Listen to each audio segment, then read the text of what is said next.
Welcome to Recollections May Vary, a royal recap. I'm Kinsey Schofield, and with Maureen Callahan by my side, we're expressing our thanks to Meghan Markle for selflessly hosting the Afghan refugees moments before submitting the press release about it. Maureen, I have missed you. It's so good to see you this week.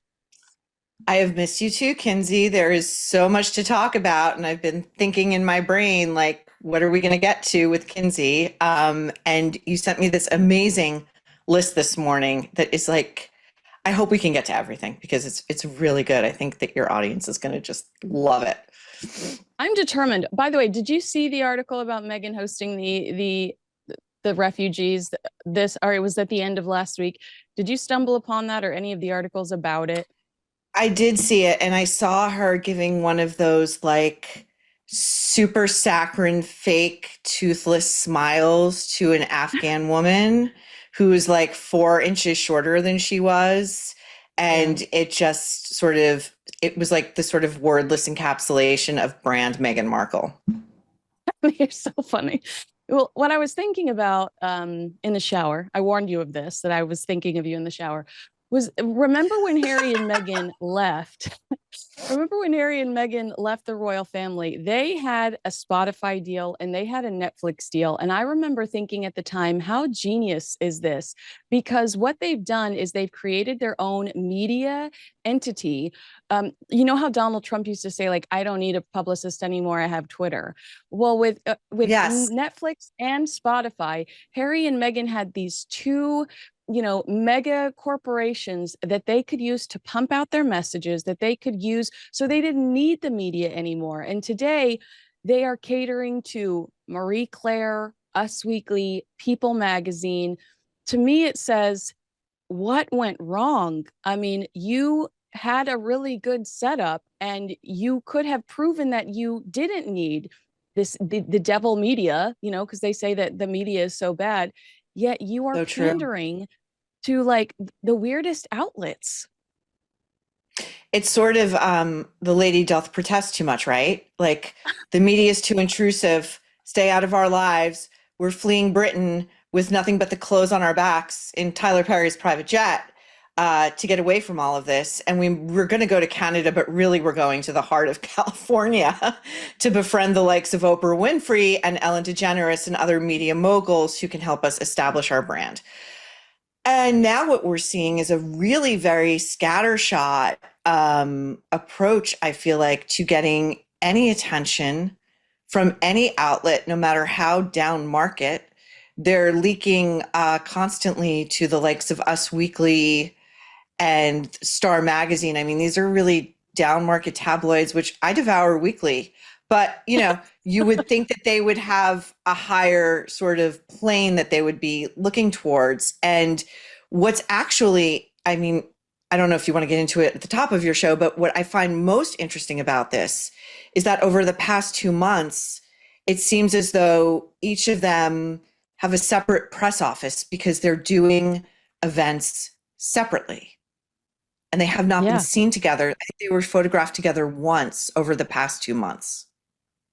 Right. Yeah. Before that, it was at Tyler Perry's birthday party. Then we had the for the first time in 3 months, they were standing next to each other for a charity video, which I thought was, for the first time, I felt like Meghan was very not insecure, but she allowed Prince Harry to take the reins in that video. And it was more of his theme when it comes to philanthropy.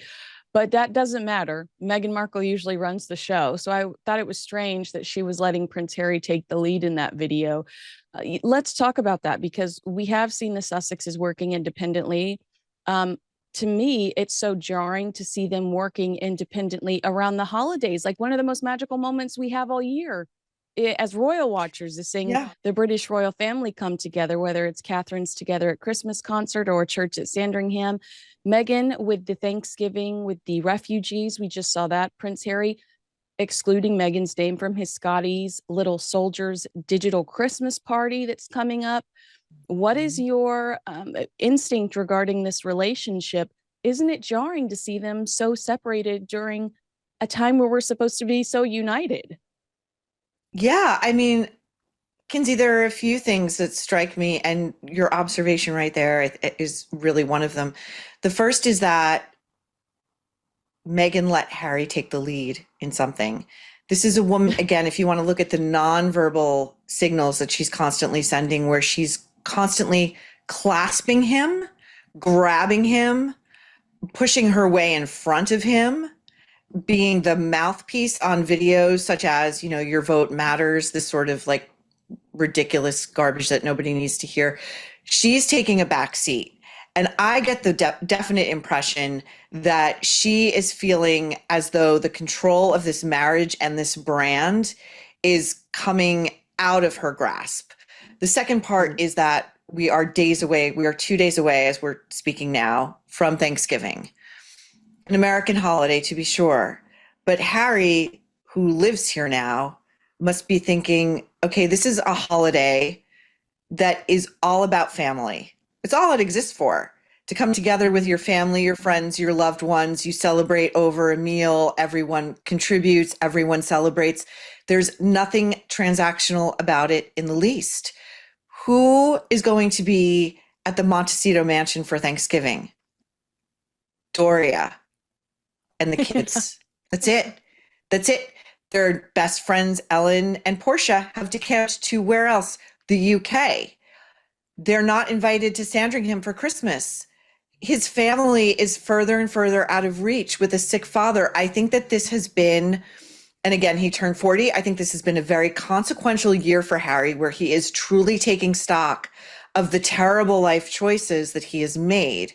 And the third thing is the curious use of this word separation, that they are, this is the official terminology that they're putting out. They are separating their brands. There are many other words one could use. You could use bifurcating. You could use dividing. You could use America's favorite corporate jargon. We are restructuring. Now, restructuring often implies laying off, and I think someone in this marriage is getting laid off soon, and it's not Prince Harry. I think it's Markle. But I think that the use of the word separation tells us so much. I think it's priming the public for a personal separation. That's really interesting. And when you look back on previous shocking Hollywood separations, I think the one that was most shocking to me was Brad and Angie. But when you look back at not Brad and Angie, Brad and Jen, I was devastated over Brad and Jen. Brad and Angie was karma. But when I look back at some of those relationships, that's the strategy. That is the play-by-play that you get. Really quickly, I thought that this was interesting. A source told New Idea magazine that when Meghan Markle was out, I think it was last week in Venice, maybe it was the week before in Venice, celebrating highbrow hippie, one source from the party said she didn't mention Harry. It was a little bit Harry who, the night was all about her. They talked about her being very touchy-feely with everybody, which we know she is. She even says that in the Netflix docuseries. To me, it surprises me that she wouldn't say something about Prince Harry. And we've seen Prince Harry exclude her from statements recently too. The fact that she is going out, doing more carpets, showing up at events. Highbrow hippie was really just a carpet too. In LA, I would ask you, isn't it strange that you have William Morris Endeavor as your agency and you are aligning yourself with these kind of unknown brands? Had she played her cards right, I think she could have been the face of, I'm going to throw this out there and people are going to be mad, but I'll just say a generic brand, CoverGirl, she could have been, or a great hairline or something. It shocks me that she's dealing with these kind of relatively unknowns when she has that her agents at William Morris Endeavor are so powerful. They could pick up the phone and make one phone call. Those contacts are in their phone right now. Why is she struggling to break the mainstream? I think this has been her problem from the moment of Megxit, really. I think the Big Bang was really the Oprah interview. That was the moment. And then came forgive the chronology. It's been so much, but the Netflix docuseries where they mocked the royals, where she mocked the queen, where they sort of just did nothing but, they had that secret footage that they were taking in Not Caught. It gave credence to the rumor that one of the things that caused an initial backing away from William and Kate was, again, it's just a rumor, but I find it highly believable that she was caught in their residence, I believe at Amner Hall, taking secret videos or photos of like the children's bedrooms, that she was recording stuff before she was even a member of the family. I think that her brand has just been one of distrust, of deceit, of complete transactional Hollywood. Like even for Hollywood, for someone to be judged this fake and this untrustworthy, I mean, it tells you a lot about her. And I wondered too about that LA event she did, which was for this hair care brand I've never heard of. It is so beneath Prince Harry to be attending the launch of a no-name hair care brand. Right. But it should be beneath her. Like that's what kills me is like every time I think she should go left, she goes right at 100 miles an hour. And I'm Tina Brown was so true when she said that she's got the worst judgment in the entire world. I don't understand what she's trying to do there. So an insider told Radar that Meghan's on the verge of expanding her lifestyle site. Like we're being very patient when it comes to that, Maureen, and sees herself as some kind of Gwyneth Paltrow star due to her previous acting career. And now all of her efforts to pitch herself as a lifestyle, wellness, and mental health expert. This is part of a very carefully orchestrated LOL blueprint about how she and Harry are going to continue to lead very separate lives in the spotlight and ultimately a sign that they are on the rocks. Hey, Gwyneth Paltrow just fired 40 people at Goop. There are like serious questions about how she moves forward if she wants to continue to reign in this space. And everyone is saying the same thing. There's too much competition. Rihanna, Jessica Alba, you and I could list 600 celebrities that now have quote unquote lifestyle brands. How is she expected to launch and survive when Gwyneth Paltrow, the queen, is having to lay off 40 people and doesn't know how to move forward to continue to stay relevant in this space? It's such a great comparison. It's definitely not a one-to-one, but Gwyneth Paltrow's Goop is in a lot of trouble. She had to lay off much of her staff, some of her biggest hires. And she has been told to basically knock it off with the novelty publicity seeking products such as this candle smells like my vagina. And she's been told she's got to concentrate on a couple of verticals, which are beauty and fashion. That's it. She's also launching, I just read something called like Goop Kitchen. She's going to be competing now with DoorDash and Uber Eats to, you can order like gourmet meals via Goop. I mean, this is stuff nobody's asking for, but that's another conversation. But to your point, Meghan Markle thinking that she's going to blow a hole in a space that has zero white space. I mean, I think all of us just watched the Martha Stewart documentary and saw what a force of personality and genius it takes to not only create that kind of a brand, but to dominate for decades. And it's just peak Meghan Markle to think, Don't forget ruthless. And Martha did not need a man. She did not want a man. Martha did not require another person's title to make her relevant. I mean, that is what I took away from that. But because they're also saying Meghan wants to be the next Martha Stewart. You saw Martha on there like, I don't care how his day was. I'm not going to ask him how his day was. You know what I mean? So true. So funny. And, there's this sort of repeating theme in her documentary. Again, she's the narrator. So this is one side of her story, but she constantly is disappointed by the men who are in her life. There was that boyfriend she had even while she was in prison who, she said never visited, but sent the private plane. Like, what is she doing? Like taking tell him to go, whatever. But that's the point. And Meghan is still relying on the sort of tarnishing halo effect of her marriage to Prince Harry. Now, if their marriage, as we suspect, if it becomes publicly known that they are on the verge of separating, how does Meghan Markle rebrand herself before the Netflix series begins airing? And is Harry part of the Netflix series? We have no idea. Yeah, I assumed that the Polo series was only Prince Harry, and that had been the way it had been marketed to us. This is Prince Harry's Polo series, and then Meghan Markle has a cooking show coming up. So I was shocked, but not really, because she takes credit for a lot of things. But I was kind of Mhm. shocked to see Meghan Markle's name as one of the executive producers. Her name wasn't on the Heart of Invictus credit when it came to producing Heart of Invictus, which Prince Harry did for Netflix. What was your, I know that you've been waiting all your life for a polo reality show. I know that this is answered prayers for you, but can you walk me through your reaction when you saw the trailer for Harry's new polo show?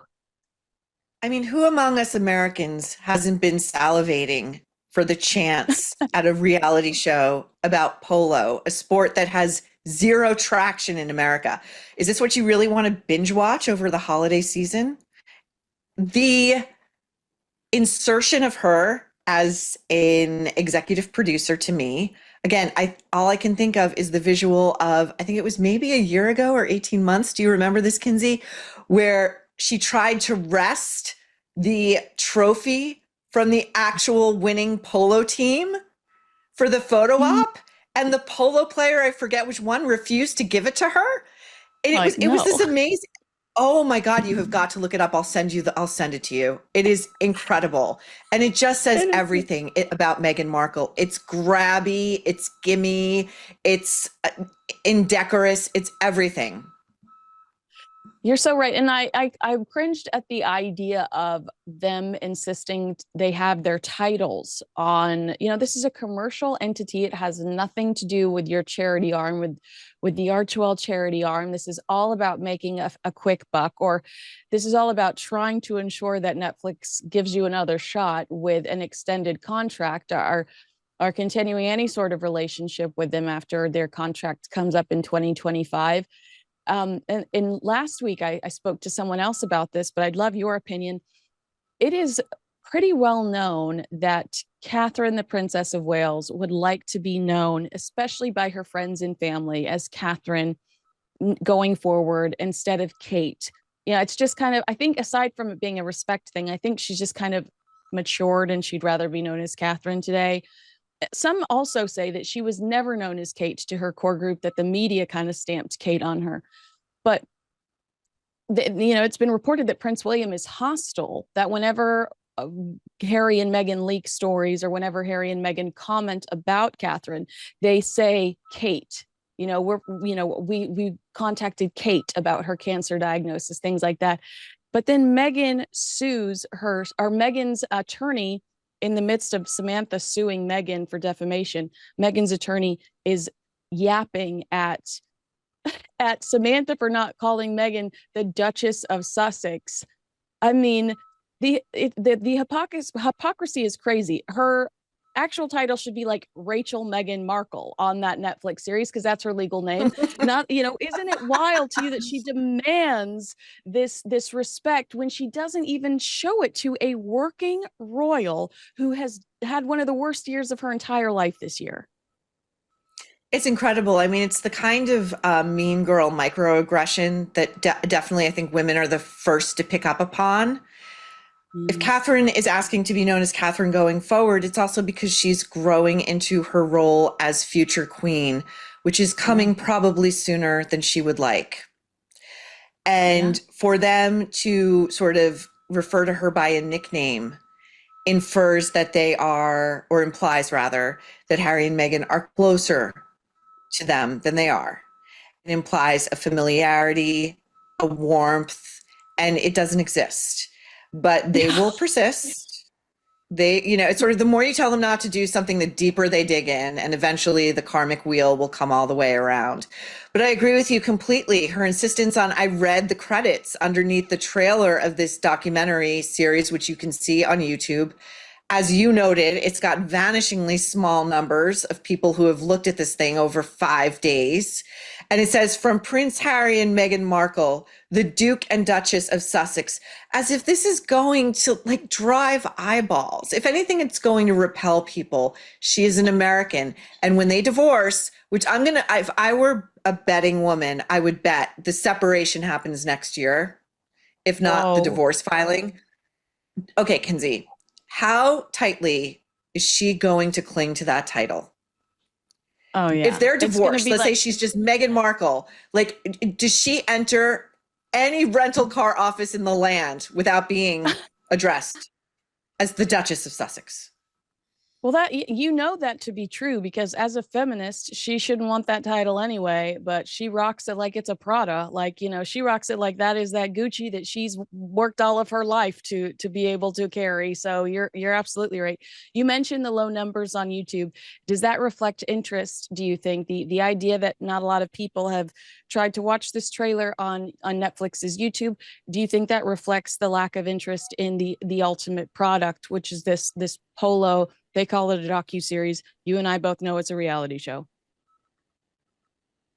It's a reality show. It's going to flop hard. It's going to belly flop hard.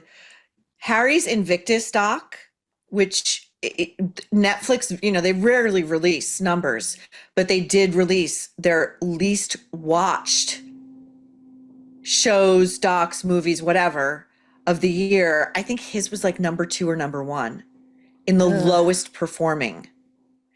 The Mail reported that Netflix was extremely unhappy with what they submitted for this polo documentary. They called it the Nacho Show, not the Harry Ugh. Show. They were thinking Harry would be part of it. He's a polo player.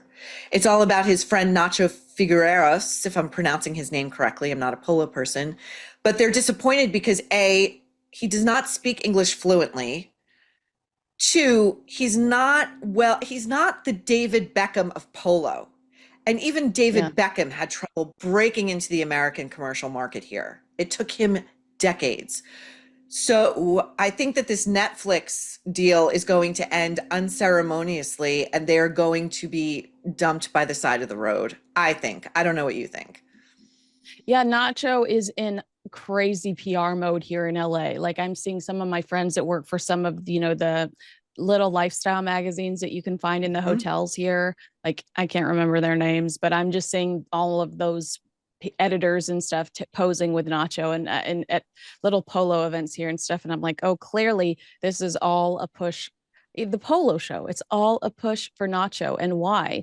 I mean, I think that it's Prince Harry being lazy and not wanting to put the work in and not wanting to be the face because I don't think ultimately he wants this lifestyle that Meghan's pushed him to have.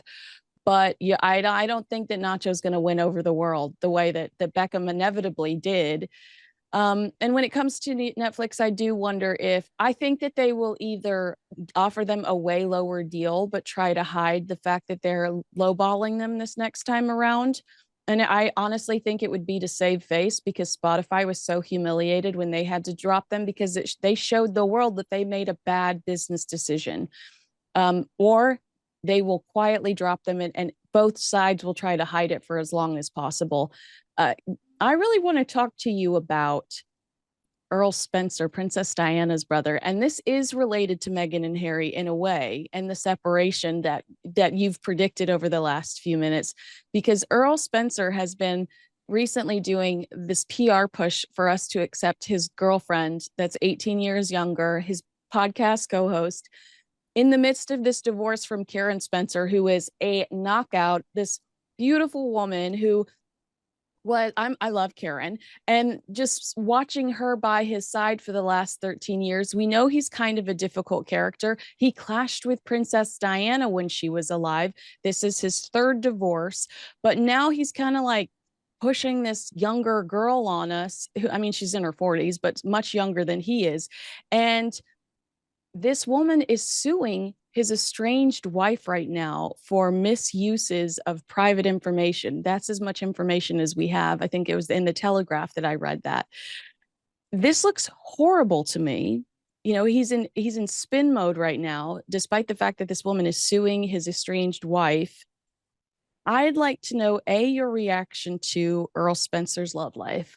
And B, should Meghan Markle be nervous that this is really the only male influence in Prince Harry's life that is his relative? Like, third divorce, younger women, should you be concerned? Okay.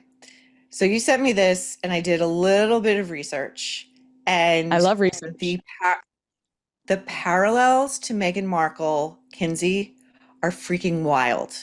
It's too good to it's just too good. Okay. So first, Charles in spin mode tells the Mail, the Daily Mail, after 3 marriages and 7 children, I've finally fallen in love with the right person. Ugh. Okay. That is disgusting.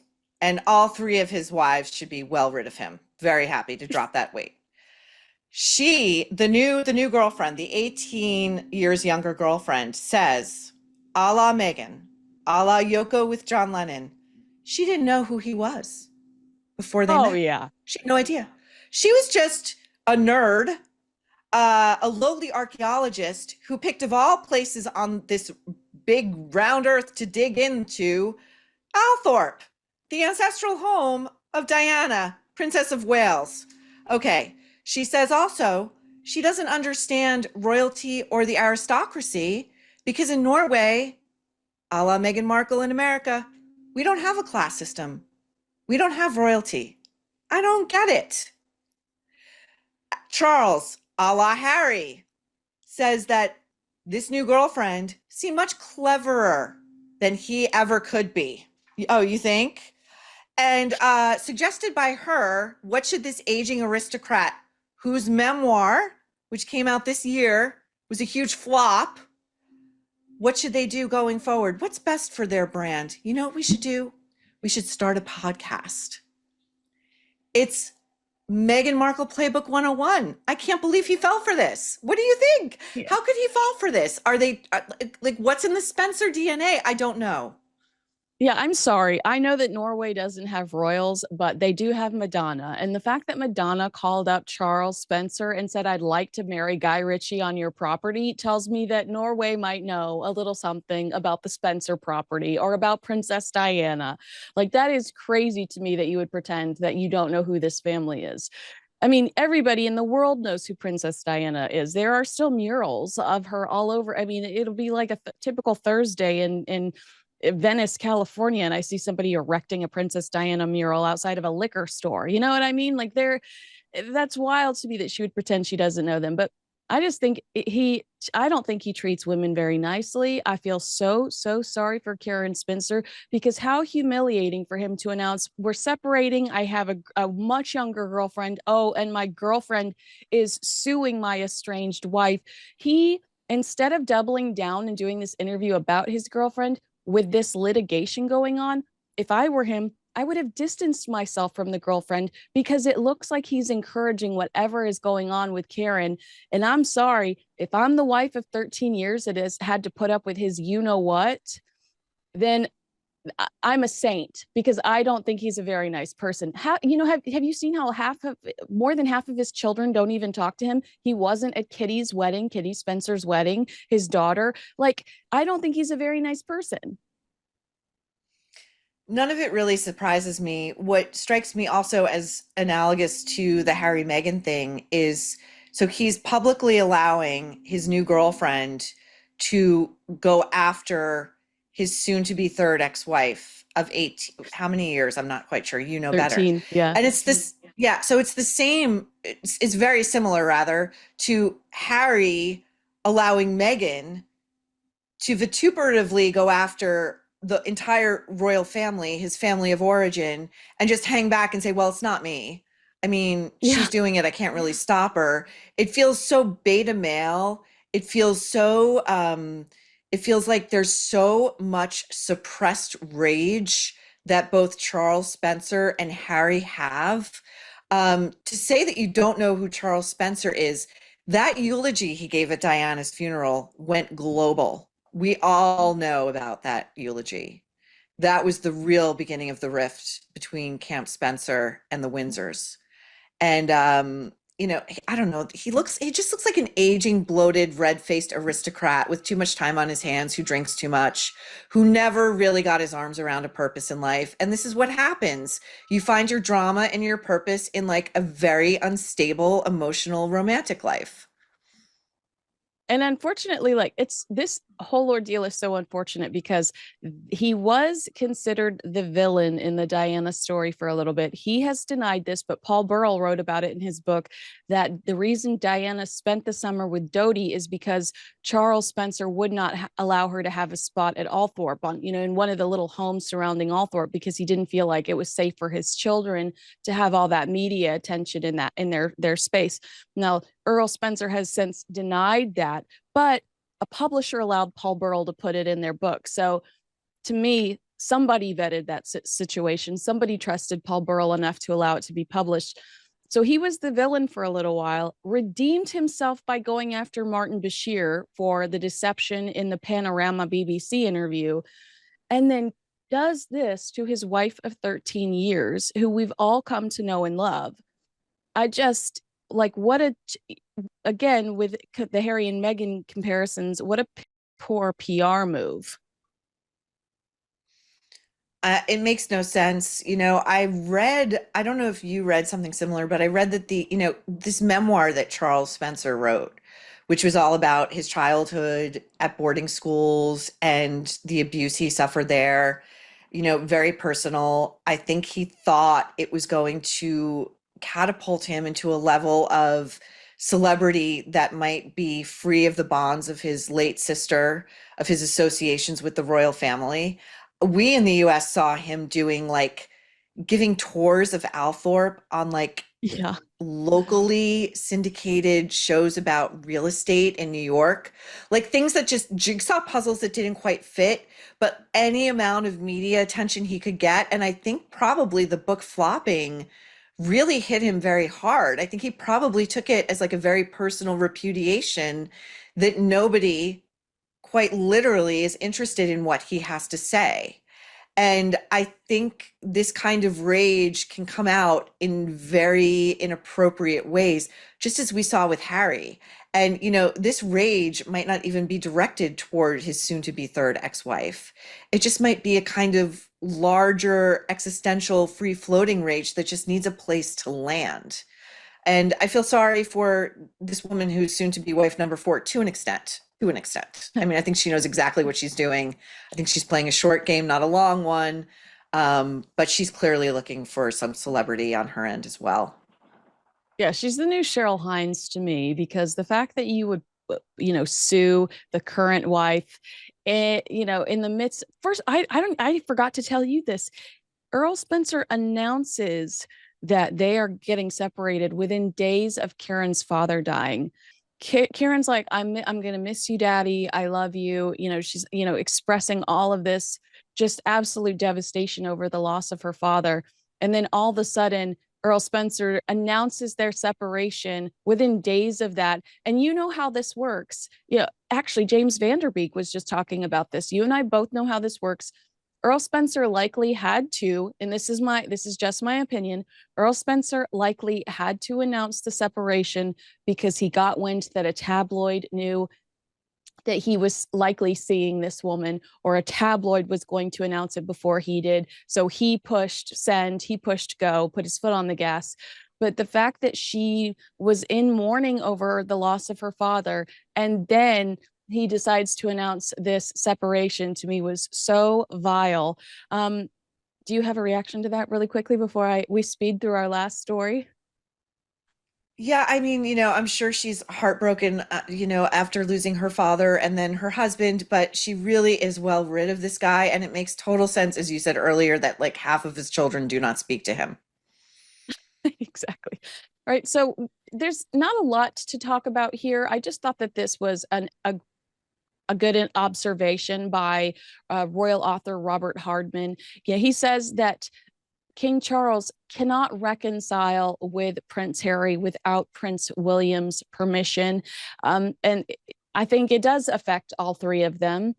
If Prince Charles or King Charles is to bring Prince Harry back into the loop without Prince William's permission. When it is time for Prince William to become King William, it's harder to shake this guy off if he never wanted him there in the first place. So do you have any reaction to Robert Hardman's comments? Is it important that Prince William be on board for any sort of reconciliation? And I guess I'd also ask you, why is there so much pressure on the royal family to forgive Prince Harry and reconcile there, and little to no pressure on Meghan Markle to reconcile with her ailing father? It really goes to the future of the monarchy. You know, William was recently quoted as saying he wants to represent his own generation, have sort of a millennial approach to the monarchy, be royals with a quote small r, which is a not so coded way of saying we're fine without Harry. Yeah, And, you know, the tragic human aspect of this is that there is a ticking clock because Charles is ill. And right. you can't, you know, just sort of rush a reconciliation without really going through the necessary steps could result in a later cluster F that William would Yeah. obviously want to avoid. Amen. All right. Well, thank you so much to Maureen Callahan, author of Ask Not the Kennedys and the Women They Destroyed, which would make a great Christmas gift for someone you love this year. Make sure you leave a comment below if you agree, disagree with us, like this video, and share with a friend. Thanks so much for watching, Maureen. I always love our chats. Oh, I love our chats too, Kinsey. Thank you so much again for having me. Bye, guys.